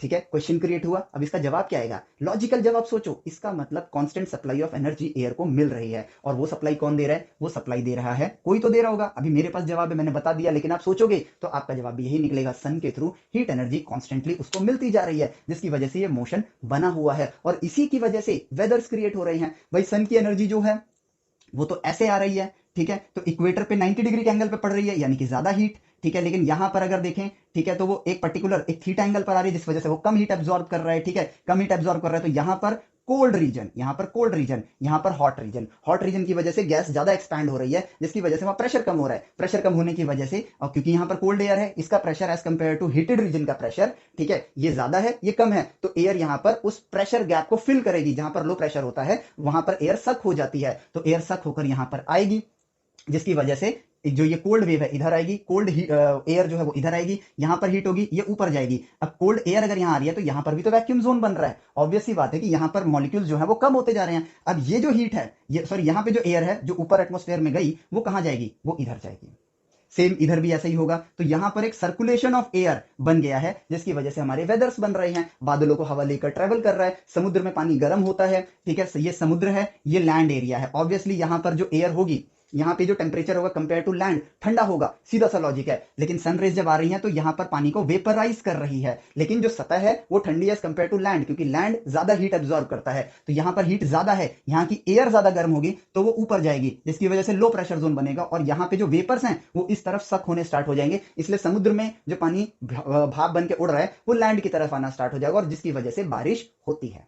लॉजिक्स के जरिए देखो कितनी चीजें कनेक्ट कर पा रहे हैं हम, ठीक है। राइट क्वेश्चन पूछना है, जवाब आपको नेचर खुद देगा, जो इंफॉर्मेशन आपके पास है उनको प्रोसेस करना है, और ऐसे ही हमें केमिस्ट्री पढ़ना है। और यही इस चैप्टर का मोटो है, इस चैप्टर का, ठीक है। लेकिन मेन मोटो अगर हम देखें साइंस का, वो शुरुआती दिनों में क्या है? अपने आप को एक स्ट्रॉन्ग बेस प्रोवाइड करना, और वो है observation, asking the right question, और नेचर से मैथमेटिकली बात करना। नेचर आपको जवाब खुद ब खुद देना स्टार्ट कर देगा, ठीक है। तो देखो इस तरह से चीजें हम लोग समझ आ रही हैं, और हम चीजों को कनेक्ट कर पा रहे हैं। सिर्फ डेफिनेशंस याद करना कि एयर की ये क्वालिटी है, गैस की ये क्वालिटी है, लिक्विड की क्वालिटी, हीट की क्वालिटी, और फिर आगे बढ़ जाना, क्योंकि बड़ा बेसिक सा चैप्टर है, इजी से डेफिनेशंस है, हमें पता है, हम जानते हैं, आगे बढ़ गए, चलो इजी चैप्टर, चैप्टर फिनिश, आगे बढ़ते हैं। लेकिन इसी के जरिए आप कितना ज्ञान ले सकते हो। अगर इसके जरिए इतना ज्ञान ले सकते हो जो कि इजी सा है, तो आगे जो चीज टफ लग रही है, जो एक्चुअली में टफ इसलिए लग रही है क्योंकि यहाँ पे ज्ञान नहीं लिया है, इसलिए वो आगे की चीज टफ लग रही है, होगी वो भी इजी। तो इससे एडवांस जब जाओगे तो वो तो आपको और ज्यादा ज्ञान दे सकता है। बट राइट हैबिट हमने यहीं नहीं बनाई, तो वहां क्या खाक बनाएंगे, और वहां नहीं बनाएंगे तो अधूरे ज्ञान के साथ हमेशा आगे बढ़ते जाएंगे, और अधूरा अधूरा अधूरा अधूरा होते होते एक टाइम ऐसा आएगा कि हम कहेंगे बस साइंस बड़ी मुश्किल है भाई, अपने बस की नहीं है, क्यूरियोसिटी मर जाएगी, खत्म हो जाएगी, हमारे अंदर वो इंटरेस्ट नहीं बचेगा साइंस को समझने के लिए। लेकिन राइट क्वेश्चन पूछ के हम चीजों को राइट वे में सीखते जाएंगे, और काबिल बनेंगे, कामयाब बनेंगे, ह्यूमैनिटी को ग्रो करने वाले इंसान बनेंगे, ठीक है। चलो अब नेचर ऑफ मैटर के अंदर अगला पार्ट आता है कि मैटर, हमें एक और तरीके से हम लोग मैटर को ऑब्जर्व कर सकते हैं, और वो क्या आता है कि आप इसको प्योर सब्सटेंस मैटर, ठीक है, मैटर प्योर सब्सटेंस, ठीक है, सब्सटेंस या फिर मिक्सचर के फॉर्म में देख सकते हो। ऑब्वियसली अगर मैं अपने सराउंडिंग को ऑब्जर्व करूं तो कुछ चीजें प्योर मटेरियल है, जैसे अगर मैं सिर्फ आयरन रॉड को लूं तो उसके अंदर सिर्फ आयरन है। लेकिन अगर मैं यहां पर गैसेस को देखूं तो इसके अंदर बहुत सारी गैसेस भरी पड़ी हैं। अगर मैं चाय पी रहा हूं, ठीक है, चाय के अंदर शुगर है, पानी है, चाय पत्ती का मिक्सचर है, अदरक के गुण है, इलायची के गुण है, वो सारे मिक्स हो रखे हैं, तो चीजें हमें प्योर सब्सटेंस और मिक्सचर के फॉर्म में मिलती हैं, ठीक है। अब प्योर सब्सटेंस को ऑब्जर्व करते हैं तो इसके अंदर हमें क्या मिल सकता है? या तो सिर्फ एलिमेंट मिलेगा, जैसे सिर्फ आयरन की रॉड, ठीक है, या फिर स्टील की रॉड जिसमें आयरन और क्या कहते हैं आपका, खैर वो तो मिक्सचर में ही आता है, उसमें आयरन और कार्बन रिएक्ट नहीं करते हैं। लेकिन जैसे मान लो मैग्नीशियम ऑक्साइड की स्ट्रिप होती है, तो यहाँ पर दो एटम्स जुड़े हुए हैं, तो वो क्या कहलाएंगे? कंपाउंड कहलाएंगे, ठीक है। ऐसी चीजें हैं जो जो दो एटम्स के जुड़ने से बनी है। जैसे लकड़ी है, लकड़ी आपका सिर्फ एक कार्बन नहीं है, कार्बन के साथ और भी चीजें होती है, मुझे उसका केमिकल इक्वेशन नहीं पता है, बट बहुत सी चीजें उसके साथ जुड़ी होती है, तो वह कंपाउंड हो गया। लेकिन आयरन की रॉड सिर्फ और सिर्फ एक एलिमेंट हो गया। और ये बेसिक सी डेफिनेशन है जो हम लोगों ने छोटी क्लासेस में पढ़ रखा है। तो प्योर सब्सटेंस मुझे या तो एलिमेंट के फॉर्म में मिलेगा या कंपाउंड के फॉर्म में मिलेगा, याद करने की जरूरत है, दैट वी नो, ये इजी सा पार्ट है।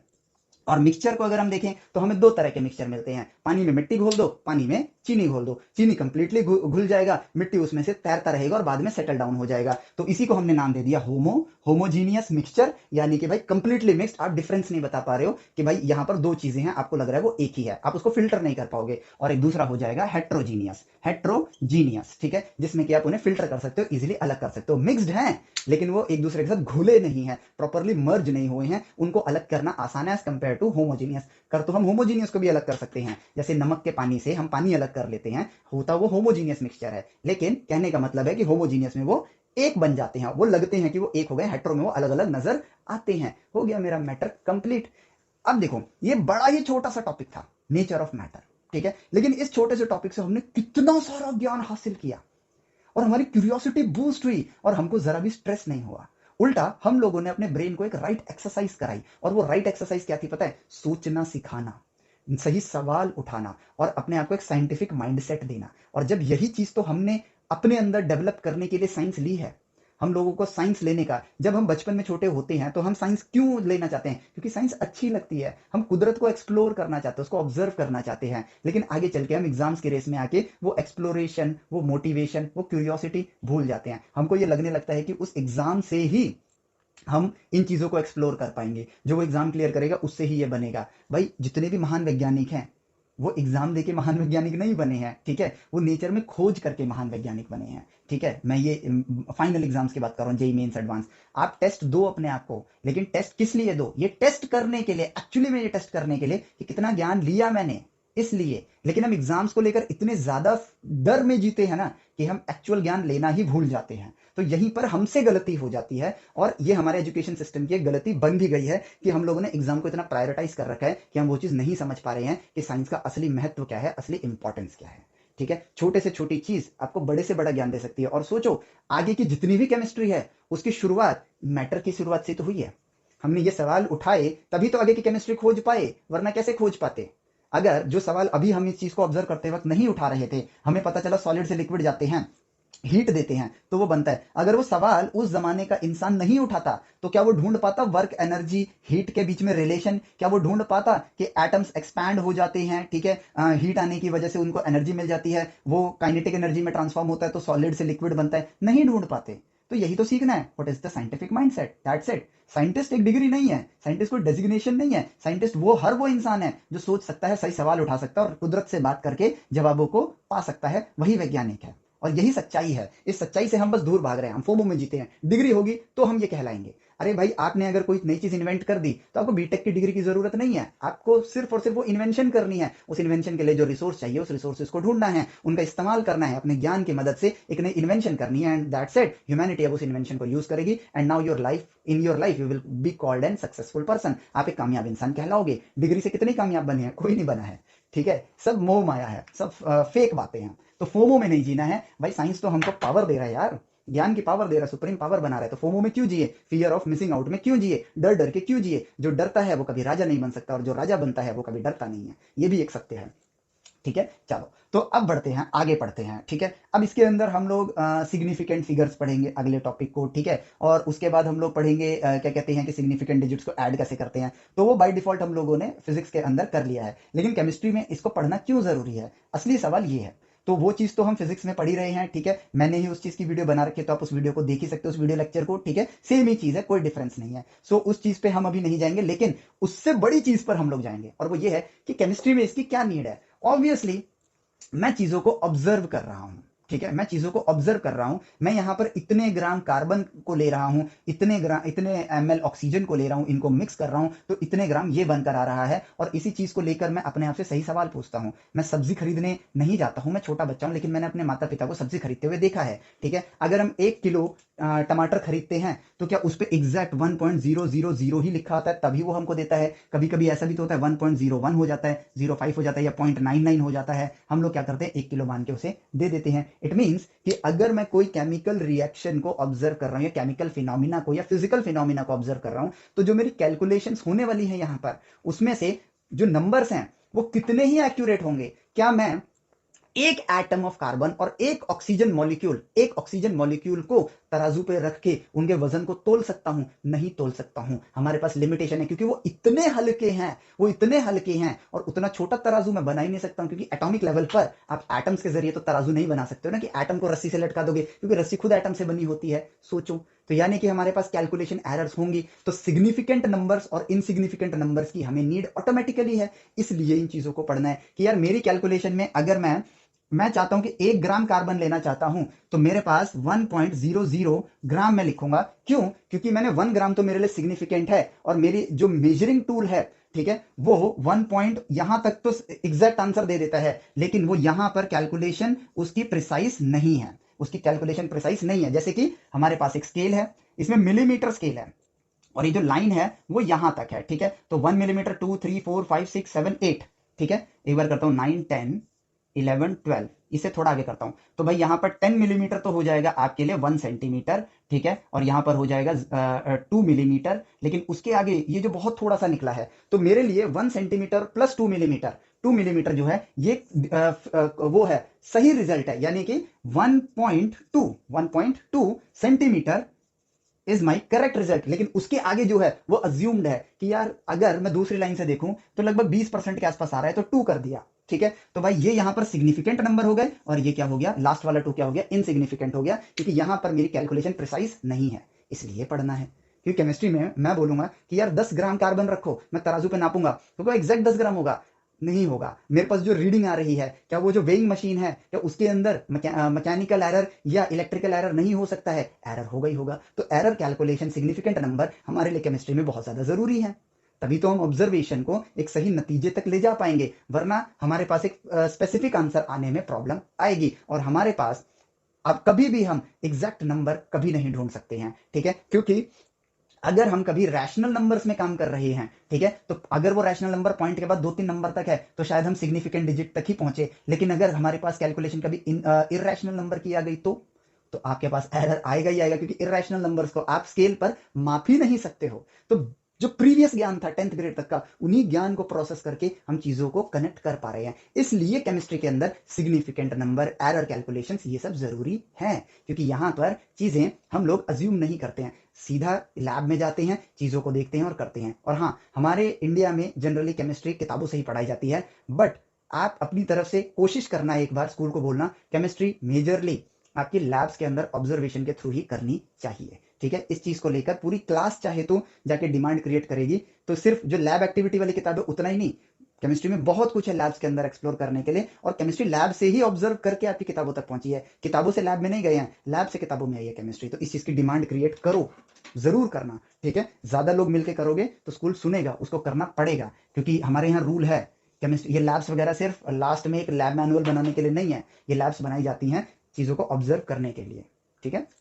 चलो, तो अब देखो, इसलिए हम लोगों को सिग्निफिकेंट और ये सारी चीजें पढ़नी है, ठीक है। अब उसके बाद आते हैं अगले पार्ट पे, सही सवालों के साथ पढ़ेंगे लॉ ऑफ केमिकल कॉम्बिनेशंस, ठीक है, जिसमें कि हमारे पास पहला पार्ट आता है लॉ ऑफ कंजर्वेशन ऑफ मास, ठीक है। फिर उसके बाद आएगा लॉ ऑफ डेफिनेट प्रपोर्शन, फिर आएगा लॉ ऑफ मल्टीपल प्रपोर्शन, फिर आएगा गे-ल्यूसेक लॉ, फिर आएगा एवोगैड्रो लॉ, ठीक है। आपका काम ये होगा, आपको पहले इनको रीड करना है, फिर सही सवाल उठाने हैं, इन्होंने ढूंढा कैसे, और ढूंढा कैसे ढूंढा होगा, ठीक है। इन चीजों को अपने लॉजिकल रीजन में रहकर सोचना है, जो इन्फॉर्मेशन आपके पास है उसको प्रोसेस करना है, और फिर जवाबों तक पहुंचना है, ठीक है। अब इसको स्टार्ट करने से पहले मैं आपको एक बड़ी बेहतरीन सी चीज बताना चाहूंगा, और वो ये होता है कि थ्योरीज जब बनती हैं, ठीक है, उससे पहले हम ऑब्जर्वेशन से गुजरते हैं, मैथमेटिकल कम्युनिकेशन से गुजरते हैं, और फिर थ्योरी देते हैं। तो ऐसा कहीं डेफिनेशन में नहीं मिलेगा आपको, लेकिन मैं ये कहूंगा कि कुछ थ्योरी को मैं 2 कैटेगरीज में कहता हूं। एक होती है फाइनल थ्योरी, कह लो आप उसको, फाइनल थ्योरी कह लो, और एक कह लो कि not concluded but correct theory, मतलब रिजल्ट दे रही है same to same, but satisfied नहीं हूं मैं उस थ्योरी के साथ, ठीक है। लेकिन फाइनल थ्योरी वो होती है जिसके साथ मैं सेटिस्फाइड हूं। जैसे कि हम अब ये पढ़ने वाले हैं कि भाई पहला लॉ है लॉ ऑफ कंजर्वेशन ऑफ मास, ठीक है। हमने क्या देखा कि रिएक्टेंट्स रिएक्ट करते हैं और एक प्रोडक्ट बनता है, बेसिक नॉलेज जो 10th ग्रेड तक है हमारे पास, ठीक है। तो हमने ये नोटिस किया कि रिएक्टेंट का जो मास है, ठीक है, वो फाइनलाइज जब वो जितना मास रिएक्टेंट का है, रिएक्शन होने के बाद भी उतना ही मास पाया गया। तो ये चीज उन्होंने कैसे ढूंढी होगी, लॉ ऑफ कंजर्वेशन ऑफ मास कैसे ढूंढा होगा, रिएक्टेंट्स का वेट किया और जब फाइनल प्रोडक्ट बन गया उसका वेट किया, और दोनों में कोई चेंजेस जब नहीं मिले तो उन्होंने इस ऑब्जर्वेशन से क्या लिखा, लॉ ऑफ कंजर्वेशन ऑफ मास। और इस चीज को उन्होंने कंक्लूड किया कि मास can neither be created nor be destroyed, ठीक है। अब लेकिन हम देखें, हमें सही सवाल उठाना है भाई वैज्ञानिक मानसिकता, क्या इस थ्योरी के साथ मैं पूरी तरह से सहमत हो सकता हूं। अगर अगर मैं सिर्फ डेफिनेशन पढ़ के आगे बढ़ जाऊं, अरे लॉ ऑफ कंजर्वेशन ऑफ मास है भाई, मास कभी खत्म नहीं हो सकता और उसे बनाया नहीं जा सकता है, लॉ है ये। लेकिन ये लॉ तो हमने ढूंढा है और इसको लॉ का नाम किसने दिया है, हम ह्यूमंस ने दिया है। And we humans are not supreme power of universe, हम यूनिवर्स को क्रिएट नहीं करते हैं, हमारी वजह से यूनिवर्स नहीं चल रहा है, यूनिवर्स में जो फिनोमिना हो रहा है उसकी वजह से हम चल रहे हैं, ये सत्य है।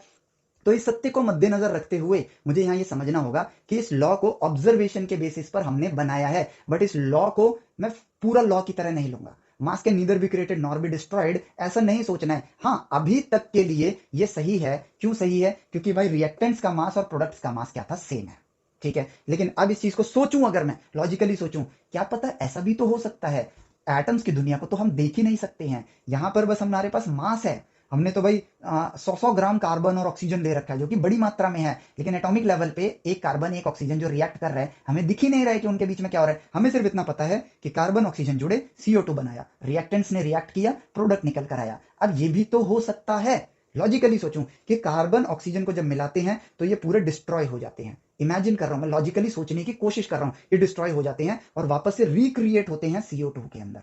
तो इसका मतलब कार्बन ऑक्सीजन का मास डिस्ट्रॉय हुआ और वापस से वो रिक्रिएट होकर CO2 बनकर आया, और इनके पास एग्जैक्टली उतना ही मास है जितना कार्बन और ऑक्सीजन के टोटल के बराबर है। तो यहां पर ये चीज भी, अभी भी इस चीज को अगर मैं सोच रहा हूं, तो अगर मैं देखूं कि भाई जो इनिशियल मास था रिएक्टेंट का और प्रोडक्ट का, वो इस थॉट के साथ भी सही जाता है, तो मैं इस लॉ के साथ उतना ज्यादा सेटिस्फाइड नहीं हो रहा हूं। और मैं क्यों बोल रहा हूं ऐसा, क्योंकि मैं देख नहीं सकता कि वहां क्या हो रहा है, ये मेरा अनुमान है। उस अनुमान पे मैंने जितने भी केमिकल रिएक्शन किए, उनमें जितना रिएक्टेंट का मास था उतना ही प्रोडक्ट का मास था, सो मैंने कहा लॉ ऑफ कंजर्वेशन ऑफ मास, ठीक है। लेकिन अब मैं ये भी तो कह सकता हूं कि जितने भी रिएक्शन हो रहे हैं वहां पर वो मास डिस्ट्रॉय हो रहा है और वो प्रोडक्ट में रिक्रिएट हो रहा है, क्योंकि मुझे तो नजर ही नहीं आ रहा है अभी की नॉलेज के हिसाब से। आगे चल के ये चीज और वेरीफाई होगी, लेकिन मैं अभी देखो, कोई भी वैज्ञानिक जो खोजता है वो अपने प्रीवियस नॉलेज से ही नई चीज खोजता है, उसे आगे का थोड़ी पता है। अभी उसने उस जमाने में जब लॉ ऑफ कंजर्वेशन ऑफ मास आया था, क्वांटम फिजिक्स का हम क्यों भी नहीं जानते थे, हमें तो पता भी नहीं था कि भविष्य में कोई क्वांटम फिजिक्स जैसी चीज आएगी। तो उस जमाने में इस चीज को जब उन्होंने लॉ दिया तो अपने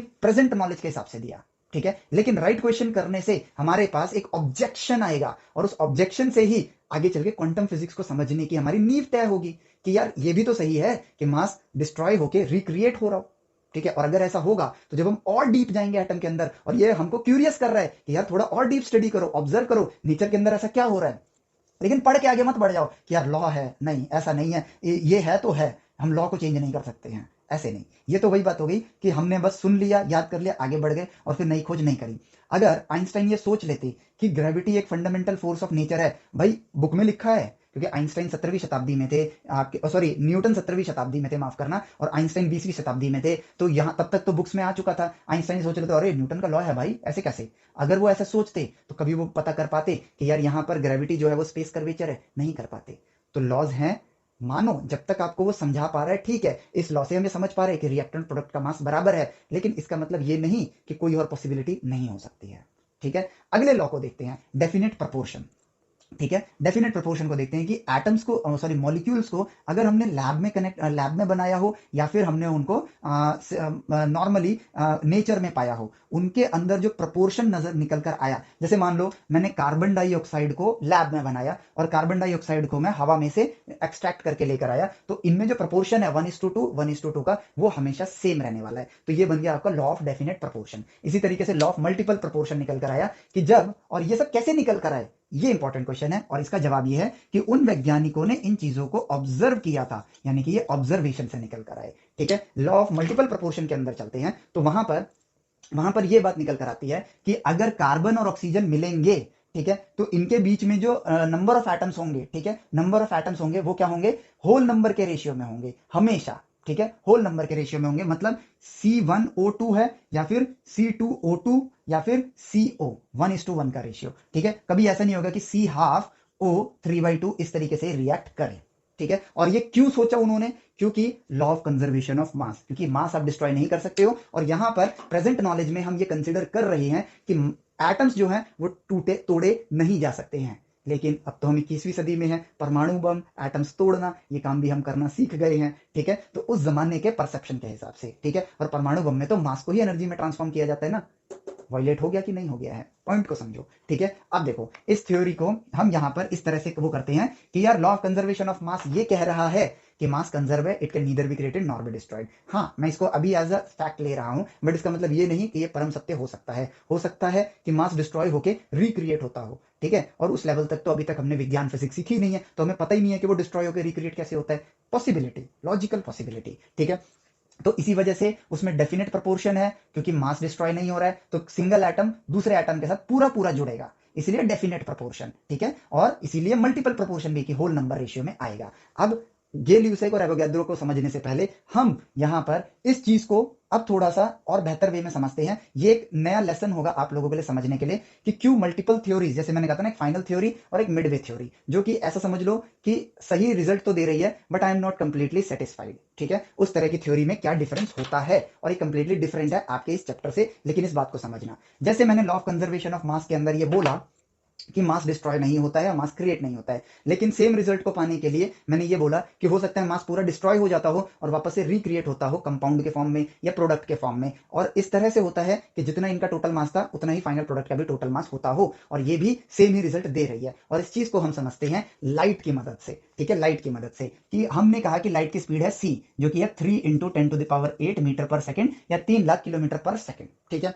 अब जो इंफॉर्मेशन हमारे पास है हम उसका यूज करते हैं। अर्थ है, मार्स है, ठीक है। अर्थ से जब आप लाइट की एक बीम छोड़ोगे और वो वहां पे जाके जब वापस आएगी, तो इस टोटल जाने और आने की जर्नी में 20 मिनट्स लगेंगे, ठीक है, 20 मिनट्स लगेंगे। अभी सिनेरियो को समझते हैं, ठीक है। कितना टाइम लगेगा, 20 मिनट लगेगा। और ये हम ह्यूमंस को पता है कि सिग्नल को, लाइट सिग्नल को जाने में और आने में मिला के, यानी कि 2 वे जर्नी में टोटल टाइम जो लगने वाला है वो है 20 मिनट लगने वाला है, ठीक है। और अब अर्थ से एक रॉकेट जाता है, ठीक है, इसरो का एक रॉकेट जाता है यहां पर, और यहां पर हमारा एक एस्ट्रोनॉट पहुंच गया है। अब हम चाहते हैं कि हमारी क्लॉक्स जो हैं वो सिंक हो जाए, तो अर्थ के कमांड सेंटर से, इसरो के कमांड सेंटर से एक मैसेज भेजा जाता है कि मैं आपको जो ये लाइट के जरिए एक सिग्नल भेज रहा हूं, कि मैंने जब ये सिग्नल भेजा है तो ये सिग्नल मैंने आपको ठीक 12 बजे भेजा है।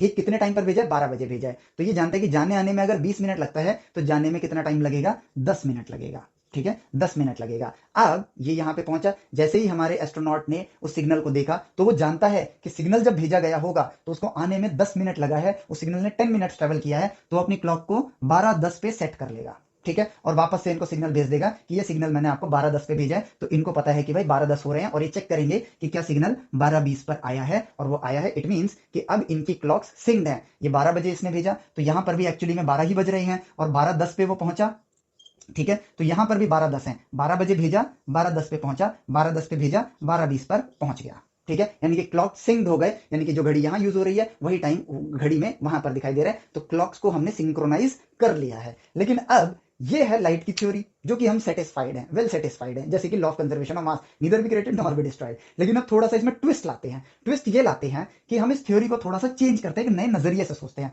हम कहते हैं कि लाइट ना जब अर्थ से मार्स की डायरेक्शन में जाएगी तब तो जो उसकी स्पीड है उसकी आधी स्पीड से जाएगी, ठीक है। लेकिन वापस जो है 0 टाइम में आ जाएगी, इंस्टेंटेनियस आ जाएगी। एक एग्जांपल के फॉर्म में हमने लिया, ठीक है, कि भाई जाएगी ये आधी स्पीड से, यानी कि c/2 की स्पीड से। 3 लाख किलोमीटर पर सेकंड है तो 1.5 लाख किलोमीटर पर सेकंड की स्पीड से जाएगी। यानी कि अगर स्पीड आधी कर दी तो जाने में समय कितना लगेगा, 20 मिनट लगेगा, ठीक है। तो अब लाइट को जाने में कितना समय लगेगा, कलर चेंज करते हैं। अब लाइट को जाने में 20 मिनट्स लगेंगे, लेकिन आने में 0 टाइम लगेगा। 0 सेकंड कह लो, 0 मिनट कह लो, 0 सेकंड 0 टाइम लगेगा। यानी कि सिग्नल जाएगा आ जाएगा, जाएगा आ जाएगा, जाने में 20 मिनट लगेगा और आने में 0 टाइम लगेगा, ठीक है। तो इट मींस कि जाने और आने में जो टाइम लग रहा है वो अभी भी 20 मिनट लग रहा है। अब चलो क्लॉक को सिंक करते हैं। हम ह्यूमंस को क्या पता है कि हमें ये पता है, हमें ये नहीं पता है कि लाइट कैसे ट्रेवल करती है।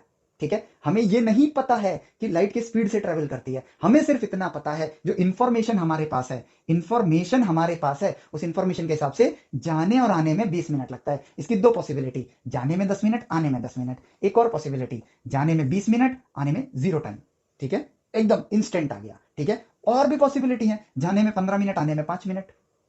यस, जाने में 19 मिनट, आने में 1 मिनट। तो हम एक सिंपल पॉसिबिलिटी लेके चलते हैं, जाने में 20 मिनट, आने में 0 मिनट। ठीक है, तो इस पॉसिबिलिटी के साथ चलते हैं और देखते हैं कि क्या क्लॉक सिंक हो रही हैं। तो हमें ये पता है, हमारे पास इंफॉर्मेशन ये है कि अप एंड डाउन में 20 मिनट्स लगते हैं और हम अपनी ह्यूमन इंटेलिजेंस का यूज करते हैं। इन्होंने 12 बजे सिग्नल भेजा, यहां वो पहुंचेगा एक्चुअली में 20 मिनट में पहुंचेगा। कितने टाइम में पहुंचेगा? 20 मिनट में पहुंचेगा। तो इन्होंने क्लॉक को सेट कर लिया 12:10। ठीक है, इन्होंने क्लॉक को सेट कर लिया 12:10। अब ये सिग्नल को यहां से यहां पहुंचने में कितना टाइम लगा? 20 मिनट्स लगे। इस सिग्नल को यहां से यहां पहुंचने में कितना टाइम लगा? 20 मिनट्स लगे। इसने 12:10 यहां पर सेट कर लिया। ठीक है, और जब इसने सिग्नल को वापस भेजा, जब इसने सिग्नल को यहां वापस भेजा, ठीक है, तो अब देखो, अब यहां पर क्या टाइम हुआ? ये सिग्नल यहां पर 0 टाइम में आ गया। ठीक है, तो यहां पर कितना टाइम हो रहा है? 12, सॉरी, हमको, हाँ, ये इंफॉर्मेशन हमने इस तरीके से ली, माफ करना, कि हमने अब ये तय किया, सॉरी माफ करना, एक गलती हो गई, कि हम जाने आने का टाइम नहीं ले रहे हैं। हम ऐसे देख रहे हैं कि हमें पता है कि लाइट उस डायरेक्शन में तो भाई 20 मिनट लगी और आएगी इंस्टेंट। तो इसको ये पता है कि आने में 20 मिनट लगने वाले हैं। तो इसने क्लॉक को सेट किया 12:20 और सिग्नल भेज दिया वापस, और यहां पर वो सिग्नल 12:20 पर ही पहुंच गया। तो क्लॉक्स वापस से सिंक्ड हो चुकी हैं। तो दो डिफरेंट सिनारियो, अभी मैंने थोड़ी देर पहले बोला था कि हमें यह था कि जाने आने में 20 मिनट लगता है, लेकिन हमारे पास ये इंफॉर्मेशन, अगर हम इस इंफॉर्मेशन के साथ भी क्लॉक को सिंक कर रहे हैं तो भी हमारे क्लॉक जो है वो सेम टाइम में सिंक हो रहा है कि नहीं है? और यहां से वहां जाकर वेरीफाई करना इम्पॉसिबल है। यहीं पर नेचर के रिस्ट्रिक्शंस आते हैं। यानी कि इस एग्जाम्पल से मैं क्या समझाना चाह रहा हूं? इस एग्जाम्पल से मैं ये समझाना चाह रहा हूं कि दो डिफरेंट थ्योरीज हैं जो सेम रिजल्ट प्रोड्यूस कर रही हैं। अब नेचर की वास्तविकता में कौन सी थ्योरी सही है, अभी हमें इसका पता नहीं है। ठीक है, लॉ ऑफ कंजर्वेशन ऑफ मास सही दिख रहा है, लेकिन जरूरी नहीं कि वही सही हो। इन दोनों में से कोई एक थ्योरी सही होगी, लेकिन कौन सी है, स्टिल नॉट वेरीफाइड। तो इसलिए ये मिडवे थ्योरीज हैं। इन थ्योरी से आप रिजल्ट तक पहुंच जाओगे, ये काम हो जाएगा, लेकिन अभी ये यूनिवर्सल थ्योरी में ट्रांसफॉर्म नहीं हुए हैं कि हाँ यही परम सत्य है, अभी तक ऐसा प्रूव नहीं हुआ है। ठीक है, तो इन चीजों को समझो। और देखो यहां पर हमने क्या किया है, मैथमेटिकली बात किया है। और जब हमने मैथमेटिकली बात किया है तो चीजें हमारे लिए नेचर से को समझना आसान होता जा रहा है। जरूरी नहीं है कि हमें एक फाइनल थ्योरी मिल रही है, अभी हम मिडवे में है, लेकिन हम कुछ नई नई चीजें जान रहे हैं। ठीक है, अब बारी आती है आपके लास्ट के। इस वीडियो में हम सारा चैप्टर नहीं कवर करने वाले हैं, ये लास्ट के 2 टॉपिक हैं, बस इस चीज को देखते हैं और फिर आगे बढ़ते हैं। सो ये लॉ ऑफ केमिकल कॉम्बिनेशंस में पहला law conservation of mass easy है, डेफिनेट प्रोपोर्शन इजी है, और मल्टीपल प्रोपोर्शन इजी है, जो कि ऑब्जर्वेशन से खोजा गया। बट ये एक कंप्लीट थ्योरी में अभी काउंट नहीं करेंगे हम लोग एज अ साइंटिफिक माइंडसेट। ठीक है, हाँ 11th-12th के लिए कर लेंगे, क्योंकि हम यही लिखेंगे तभी नंबर मिलेगा, ये लिखेंगे तो 0 नंबर मिलेंगे। लेकिन हम तो साइंटिफिक माइंडसेट से आगे बढ़े। अब बढ़ते हैं आगे, गेल-ल्यूसेक लॉ। गेल-ल्यूसेक ने ये ऑब्जर्व किया कि जो सेम प्रेशर और टेम्परेचर पे अगर आप डेफिनेट वॉल्यूम लेते हो, ठीक है, मान लो 2 वॉल्यूम ऑफ हाइड्रोजन ले लिया और 1 वॉल्यूम ऑफ ऑक्सीजन ले लिया, ठीक है, तो वो 1 वॉल्यूम ऑफ वाटर बनाते हैं, hydrogen hydrogen oxygen H2O। It means वो ये कहना चाहते हैं कि जो वॉल्यूम का रेशियो है, जैसे कि नंबर्स का रेशियो होता है ना, 2 हाइड्रोजन और 1 ऑक्सीजन कंबाइन होके आपका क्या बनाएंगे, यहां पर H2O बनाएंगे। ठीक है, तो सेम वही चीज, 2 volume, equal volume of hydrogen आपने लिया, मान लो 1 लीटर, लीटर आपका वॉल्यूम होता है। ठीक है, 1 लीटर हाइड्रोजन लिया और फिर 1 और लीटर हाइड्रोजन की बोतल ली और 1 लीटर ऑक्सीजन की बोतल ली, तो 2:1 का रेशियो हो गया। हाइड्रोजन में गैसेस के फॉर्म में है, इनको मिक्स करोगे तो आपको H2O 1 लीटर का ही मिलेगा। तो यानी कि जो प्रोपोर्शन, जो रेशियो वहां पर था ना, वही रेशियो या वॉल्यूम के अंदर भी आ रहा है। जो रेशियो और प्रोपोर्शन आप नंबर ऑफ एटम्स में देख रहे थे, वही रेशियो और प्रोपोर्शन गेल-ल्यूसेक ने वॉल्यूम के अंदर ऑब्जर्व किया। और एवोगैड्रो ने ये कहा, एवोगैड्रो लॉ जो अगला लॉ है, उन्होंने ये कहा कि अगर 2 वॉल्यूम्स हैं, ठीक है, 2 वॉल्यूम्स हैं, इसका वॉल्यूम, इसका वॉल्यूम, इसका वॉल्यूम, मान लो ये 1 लीटर है, ये 1 लीटर है और यहां पर 1 लीटर है, अगर वॉल्यूम सेम है और टेम्परेचर सेम है, तो उसके अंदर कोई भी गैस मौजूद हो, उसके अंदर नंबर ऑफ एटम्स जो गैस के होंगे वो सेम होंगे। ठीक है, अब बात यहां पर क्वेश्चन, एवोगैड्रो ने इतने सारे नंबर को कैसे काउंट कर लिया यार, यहां पे तो बिलियंस में एटम्स होंगे 1 लीटर क्या कहते हैं वॉल्यूम के अंदर ही, how did he calculated? That is the right question. ठीक है, एवोगैड्रो नंबर जो कि आगे पढ़ने वाले हो, वो कैसे खोजा गया होगा, that is the right question. ठीक है, तो राइट क्वेश्चन उठाओगे तो जवाब मिलेगा। तो अभी हमारे पास एक क्वेश्चन है जिसका जवाब एक्चुअली में आपको चैप्टर 4 के अंदर मिलेगा, स्टेट्स ऑफ मैटर के अंदर, लेकिन हम वो वाले पार्ट को अभी समझ सकते हैं, क्योंकि उसके लिए आपके 10th तक की मानसिकता ही काफी है। ठीक है, अगर हम एयर के बारे में क्या जानते हैं, एयर के बारे में हम क्या जानते हैं, सिंपल से लॉजिक के साथ बढ़ते हैं, एयर के वॉल्यूम को देखते हैं। ऑब्वियसली आपको लिए ऑब्जर्वेबल फिनोमिना क्या है, ठीक है, जो आप देख सकते हो वो है वॉल्यूम। ठीक है, वॉल्यूम को इजीली ऑब्जर्व कर सकते हो। ठीक है, प्रेशर के लिए आपको प्रेशर गेज चाहिए, एक डिवाइस चाहिए जो कि सबके पास अवेलेबल नहीं है, तो हम वॉल्यूम के परसेप्शन से एयर को देखते हैं। ठीक है, क्या टेम्परेचर के बढ़ने से एक गुब्बारा है वो ठंडा कर दो, तो आप देख चुके होंगे, आजकल तो इंटरनेट है, हमने इंटरनेट पे देखा ही होगा, अगर एक गैस वाले गुब्बारे को हम ठंडा कर देते तो वो सिकुड़ जाता है, लेकिन जब वो गर्म हो रहा होता है तो वापस से बड़ा हो जाता है। यानी कि वॉल्यूम प्रोपोर्शनल है टेम्परेचर के, गैस का। हम यहाँ पर क्लियरली गैस को ऑब्जर्व कर रहे हैं। ठीक है, अब मैं देखता हूं वॉल्यूम को ही नंबर ऑफ एटम्स के साथ, अगर नंबर ऑफ एटम्स कम होंगे तो वॉल्यूम कम होगा। कितना सिंपल लॉजिक है, नंबर ऑफ एटम्स ज्यादा होंगे तो वॉल्यूम ज्यादा होगा, volume proportional to number of atoms. ये एन रिप्रेजेंट कर रहा है नंबर ऑफ एटम्स को। ठीक है, एंड तीसरी चीज देखते हैं वॉल्यूम को। वॉल्यूम अगली चीज क्या होता है, प्रेशर। ठीक है, अब प्रेशर को हम, प्रेशर गेज नहीं है, लेकिन अब अगर हम देखें, ठीक है, कि यार प्रेशर को अगर मान लो एक एक बॉक्स, मतलब फ्लेक्सिबल बॉक्स है, रबड़ का बॉक्स है, उसके अंदर हवा भर रखी है, अगर मैं प्रेशर बढ़ाऊंगा तो वॉल्यूम कम हो जाएगा, और प्रेशर अगर घटाऊंगा तो वॉल्यूम बढ़ जाएगा। सिंपल ऑब्जर्वेशन है या नहीं है? तो volume is inversely proportional to pressure. ठीक है, यही वो चीजें हैं जिन पर वॉल्यूम डिपेंड कर रहा है, और किन चीजों पर डिपेंड कर रहा है, तो इन चीजों को ऑब्जर्व किया, और यहां पर है volume is proportional to n T upon में पी। ठीक है, ये मल्टीप्लाई होते हैं। ठीक है, और फिजिक्स में मैंने आपको सिखाया है कि मल्टीप्लाई क्यों हो रहे हैं, ऐड भी हो सकते हैं, n plus T minus P भी हो सकता है इनवर्सली के लिए, लेकिन टी एन पी क्यों आया? अगर फिजिक्स पढ़ रहे हो अच्छे से तो ये चीज क्लियर होगी, और अगर नहीं क्लियर है कोई बात नहीं, फिजिक्स को पढ़ो अच्छे से, ये चीज क्लियर होगी कि एन टी बाई पी क्यों लिखा है। यहां पर स्टेम वेदास में कोई भी क्वेश्चन अनआंसर्ड नहीं जाएगा। ठीक है, और इस प्रोपोर्शनैलिटी को हटाने के लिए इनके डेटा को प्लॉट किया गया, और यहां से निकल कर आया आर। आर एक सिंबल है जिसको हम गैस कांस्टेंट बोलते हैं, एज सिंपल एज दैट। ठीक है, तो जब हमारे पास ये आ गया तो ये इक्वेशन है किसकी, gas equation, ideal gas equation. अब at constant temperature and pressure, temperature और प्रेशर क्या है, कांस्टेंट है, तो V will be equal to N R T upon में P। ये तो कांस्टेंट है, ये भी कांस्टेंट कर दिया, ये भी कांस्टेंट कर दिया, तो ये सब कुछ कांस्टेंट होके सॉल्व होके K बन गया, तो V इज इक्वल टू के एन। देखो आ गया, वॉल्यूम सेम है तो एन भी तो सेम ही होगा, नंबर ऑफ मॉलिक्यूल्स, हाइड्रोजन का वॉल्यूम और ऑक्सीजन का वॉल्यूम सेम ले लो। ठीक है, प्रेशर टेम्परेचर सब सेम है, गैस कांस्टेंट तो सेम ही है, तो वी और एन, यानी कि volume of hydrogen is equal to volume of oxygen लिया मैंने। ठीक है, volume of hydrogen is K, and number of hydrogen atom is equal to K number of oxygen atom, तो दोनों के दोनों के की वैल्यू तो सेम है, तो NH is equal to NO। Avogadro law prove हो गया, और गेल-ल्यूसेक लॉ का भी बेस मिल गया कि क्यू इक्वल वॉल्यूम। ठीक है, hydrogen 1 litre hydrogen, 1 litre hydrogen और 1 लीटर ऑक्सीजन, तो यहां पर मान लेते हैं 1 करोड़ हाइड्रोजन है, और यहां पर 1 करोड़ हाइड्रोजन है, और यहां पर भी कितना है, 1 करोड़ ऑक्सीजन है। क्यों? क्योंकि जब टेम्परेचर और प्रेशर आपका सेम होगा तो नंबर ऑफ हाइड्रोजन एटम और number of oxygen atom same होंगे। तो यहां पर देखो 1 करोड़ 1 करोड़, यानी कि 2 करोड़ हाइड्रोजन एटम है, और 1 करोड़ ये हाइड्रोजन है, ये हाइड्रोजन है, ये ऑक्सीजन है, तो यहां पर आपको क्या मिलेगा, H2O मिलेगा, ये 1 करोड़ H2O मिलेंगे। क्यों?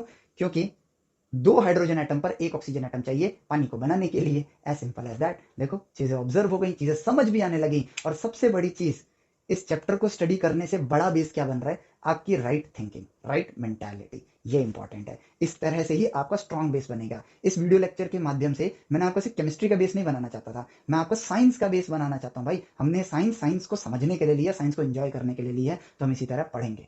अब बचती है आपका अगला टॉपिक, डाल्टन एटॉमिक थ्योरी। जैसे अभी पढ़ा है, सिर्फ वो तो इन्हीं सारी थ्योरीज को, law of conservation of mass, definite proportion, multiple proportion, Gay Lussac law और एवोगैड्रो लॉ, इन्हीं का यूज करके डाल्टन ने अपनी एटॉमिक थ्योरी दी है, जो इन्हीं सबका एक कंक्लूजन है। सो आप रीड करो, सोचो, करो, वो तो सिर्फ एक रीडिंग मटेरियल है, एक रीडिंग पार्ट है। ठीक है, सोचो। अब एनसीईआरटी ने या हमारी बुक ने तो सिर्फ एक रीडिंग पार्ट दे रखा है, पढ़ सकते हैं हम उसे, जिसमें यही चीजें लिखी हुई हैं। ठीक है, लेकिन हम चीजों को कनेक्ट करेंगे, हम क्वेश्चन क्रिएट करेंगे, और वो क्वेश्चन आप मेरे साथ भी शेयर करो, ताकि मेरे को भी पता चले कि आपने क्या नई नई चीजें सोचनी स्टार्ट करी है। और फिर अगले लेक्चर के अंदर हम लोग एटॉमिक मासेस को स्टडी करेंगे in the same way, observation के रास्ते, कैसे खोजा गया, कैसे ढूंढा गया, एरर्स क्या हैं, इन चीजों को देख के हम लोग चीजों को आगे कंटिन्यू करेंगे। सो उम्मीद करता हूं आपको केमिस्ट्री पढ़ने का सही वे समझ आया होगा। केमिस्ट्री बिल्कुल भी डेंजरस नहीं है, केमिस्ट्री बहुत इंटरेस्टिंग सब्जेक्ट है। हमारा रास्ता गलत था, इस वजह से हमें केमिस्ट्री बड़ी डेंजरस लगती है। हमारी हैबिट में नहीं होते हैं ऐसे ऐसे नाम, जिस वजह से थोड़ी स्ट्रगलिंग लगती है, बट एक्चुअली में वो है नहीं। केमिस्ट्री के थ्रू हम कितनी चीजों को जान सकते हैं, क्योंकि ये साइंस है, और क्या है, साइंस पढ़ना मजेदार है तो केमिस्ट्री पढ़ना मजेदार है, एज सिंपल एज दैट। ठीक है, चलो। सो अगर आपको इस लेक्चर में मजा आया हो तो ज़्यादा से ज़्यादा अपने दोस्तों को भी शेयर करो, क्योंकि हमें इंडिया को इवॉल्व करना है through right way of education. और इसीलिए आप अपने दोस्तों को ये बोलना भी कि आप इस वीडियो लेक्चर को देखो। स्टेम वेदास का एप्लीकेशन आप लोगों के लिए अवेलेबल है, सीक्वेंस में चीज़ें हैं, स्ट्रक्चर्ड वे में है, और आप लोगों की जर्नी को राइट वे में एंथुजियास्टिक, मोटिवेशनल और क्या कहते हैं, फन के साथ भरा हुआ बनाना, यही स्टेम वेदास का मेन एम है। और स्टेम वेदास का target right way of education को ही देना है। सो इसलिए ज़्यादा से ज़्यादा अपने दोस्तों को इसको शेयर जरूर करना, ये मेरी रिक्वेस्ट है आपसे, अगर आपको लगता है कि मैं सही नॉलेज दे रहा हूं तो। सो इस वीडियो को यहाँ एंड करते हैं, मिलते हैं आपसे नेक्स्ट लेक्चर में। Till then take care, bye, जय हिंद।